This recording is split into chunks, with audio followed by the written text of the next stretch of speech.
CWG.news/latest, he did talk about the inversion, the temperature inversion that's going to trap some smoke tonight, and these very light winds. It's going to be kind of bad air quality after the fireworks, and yep, some obscured views north and northwest of town looking toward the National Mall. All right, what else do we have for you? Storminess tomorrow. Our little honeymoon with July 4th is over. We've got a cold front that is kind of stalled in the region, going to be kind of dancing with us a little bit this week. So here in the yellow hash marks, that's kind of the area of strong storms we're worried about tomorrow. Here it is for a 2 out of 10 scale, 2 out of 5 scale. We've got a slight chance of severe weather tomorrow. Can't rule out 1 or 2 tornadoes, some small hail, damaging wind gusts, flooding downpours, you name it. We kind of have threats, multiple threats on the table for tomorrow. Remains to be seen. There are still question marks how widespread the severe weather might be. So it is not a high confidence forecast that we see a bunch of severe weather tomorrow, but we can't rule out 1 or 2 supercells, 1 or 2 tornadoes. We need to all stay weather aware tomorrow. And again on Wednesday. This stalled front remains in the region. It is continuing to dance and pester us. But the good news for the Beltway, the DC region, the severe weather should actually sag a little bit to our south, but we're still not completely out of the woods in DC. We have a 1 out of 5 chance of seeing some strong to severe storms. Rainfall might be a little bit more under control, less threat of flooding downpours, but don't want to rule that out completely. Don't want to rule out some hail and some strong, damaging, gusty winds within thunderstorms. So we need to, again, on Wednesday, be weather aware 2 days in a row after our fireworks tonight.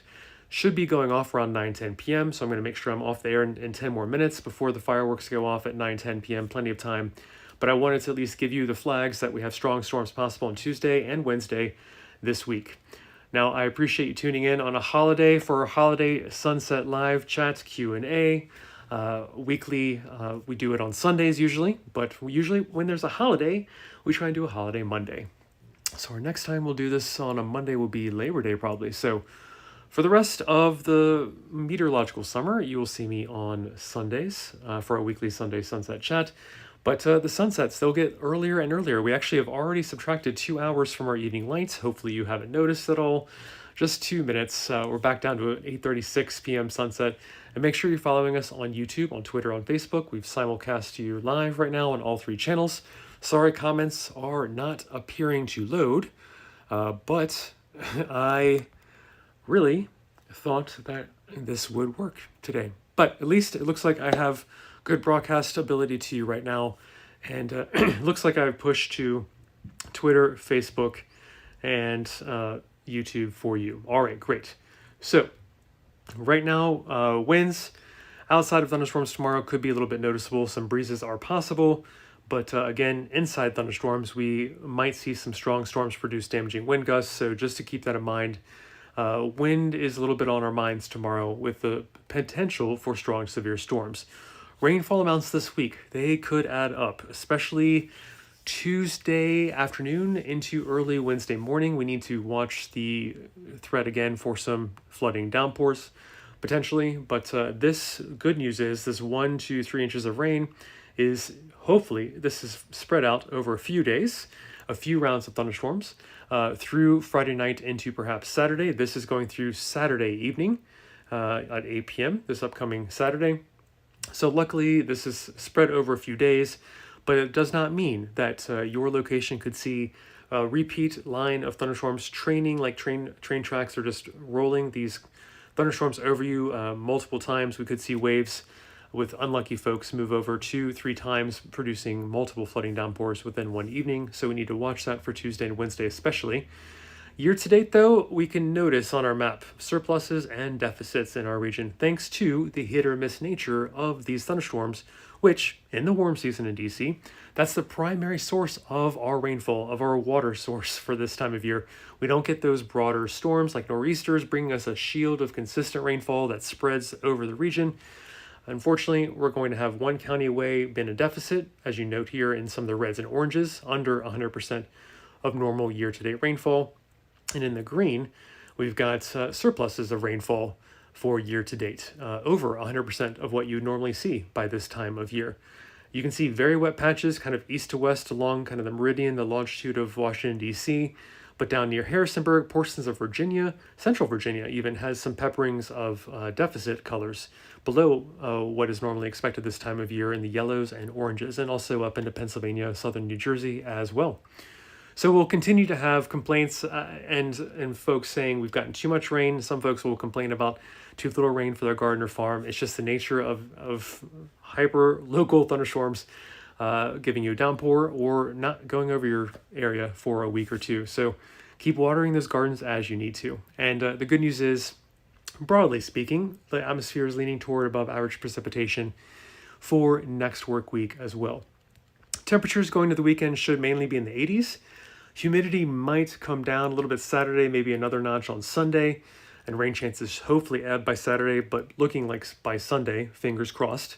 Still low confidence forecast looking 6 days in advance, but temperatures here I wanted to show you mid to upper 80s, kind of possible with a sunnier scenario on Sunday perhaps for our weather, and temperatures are leaning above average for next work week as well. So we could continue to see some upper 80s, low 90s. We'll see what the magnitude of any heat might be, not necessarily denoted by this map, but as probabilistically speaking, this light orange indicates in the DC area, the atmosphere is leaning toward above average temperatures for next work week as well. Here it is, the tropics. June 1st and November 30th is our hurricane season in the tropical Atlantic. We are luckily quiet at the moment for the next 5 days. No new tropical systems are expected to develop. But of course, always a reminder that we expect above average hurricane season activity this year. So we will, of course, watch that at capitalweathergain.com. And we'll just take this quiet period for now. But again, it could pick up later into the hurricane season. As we go into the summer, it gets busier and busier. 8 days of 90-degree heat so far. That's a little below average of what we see this time of year, 11.1. Average days where we see 90 degrees or hotter. But luckily, hey, I'll take it. Under control heat and generally humidity this time of year. I think most of you have noticed it has not been quite as brutal as it could be. By the time we hit July 4th, and even especially here on July 4th, we're doing okay, which we'll look at radar in a minute, but things are looking clear tonight. Humidity under control, not too bad at all. So here it is, your forecast at a glance, and your latest forecast by our head editor, Jason Samanel at CWG.news/latest. We have a nice evening tonight, but it turns back to July by tomorrow into the rest of the week. Humidity goes up, rain chances go up, and we do need to talk about storminess, which could be strong to severe on Tuesday and Wednesday, as it appears now. But this cold front that kind of stalls and dances around the region may not fully move out of the region and die out until Friday, Saturday. Question marks remain.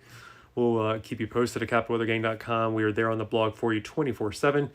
And let's take a quick look at radar. Looking good this evening, looking dry for the fireworks. Excellent.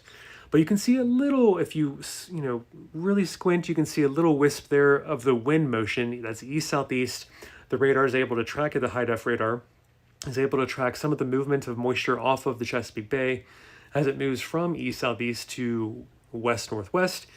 This is why we have flagged on Twitter today that some of the views could be obstructed if you are north of the fireworks or northwest of the fireworks, because the smoke is going to be cleared from east-southeast to west-northwest. So not only do we have a temperature inversion potentially holding smoke near the surface, but the winds are light, not moving the smoke much at all. But over the 15-20 minutes of the fireworks display that should start at approximately 9-10 p.m. usually there on the mall, we could see some smoke develop. So you really tonight want to be south of the fireworks, and that's where the best views might be. Downtown DuPont Circle might start getting obscured views thanks to the kind of subtle motion from east-southeast to west-northwest of that smoke. So you kind of want to be east-southeast, south, even southwest of the fireworks display. I think it's kind of based right there near the Lincoln Memorial on that end of the National Mall. So keep that in mind. You might have some obscured views if you are north of town and into DuPont Circle and downtown. So, all right, we've said our warning on that. Let's talk about the storminess this week. I'm on the air for another 2 minutes. I'm again sorry that comments are not loading, but it looks like at least the feed went through for your informational purposes tonight. I wish it was 2 ways as per usual. Have a great 4th if I don't, get a chance to wish you a happy 4th. But storms this week are what we need to focus on. Tuesday, this front really just sticks around our region. It moves through and then stalls, producing here in the yellow a 2 out of 5 chance for strong to severe storms tomorrow. Multiple threats are on the table, including excessive rainfall with flooding, downpours, strong, gusty, damaging wind gusts are possible. 1 or 2 tornadoes cannot be ruled out. Hail cannot be ruled out. And then again on Wednesday, the front is still bugging us in the region. But as you can see at the yellow hatch marks there, we may actually get sagging south of town the main threat of strong to severe storms. But we need to watch out in North Carolina, Southern Virginia. That's where the 2 out of 5 chance for strong to severe storms is. Even here in the dark green in DC, it's a 1 out of 5 chance of strong to severe storms. Still can't rule out 1 or 2 tornadoes. Can't rule out damaging wind gusts. It remains to be seen how widespread these severe storms might be in the region. But we're going to stay weather aware over Tuesday and Wednesday. We're going to keep you posted at capweathergang.com. And when question marks are taken away, we'll of course let you know the latest and give you more details with higher confidence as best possible. So please stay weather aware with us over the next couple of days as strong to severe storms are possible. And I appreciate you tuning into this holiday edition, this holiday Sunset Live Chat Q&A on YouTube, Twitter, and Facebook. I will see you next week a couple minutes earlier as our sunsets get earlier and earlier. And it will be only 6 days from now since our holiday here on Monday is why I did a holiday edition. So I'll be back on track until Labor Day for our weekly Sunday Sunset Chats. And I will make sure I get comments fixed so I can talk to you in real time live in 2 ways next week as well. Have a great 4th. Enjoy the fireworks in 12 minutes, hopefully. They are taking off there on the National Mall. Have a really good evening. Have a great holiday. And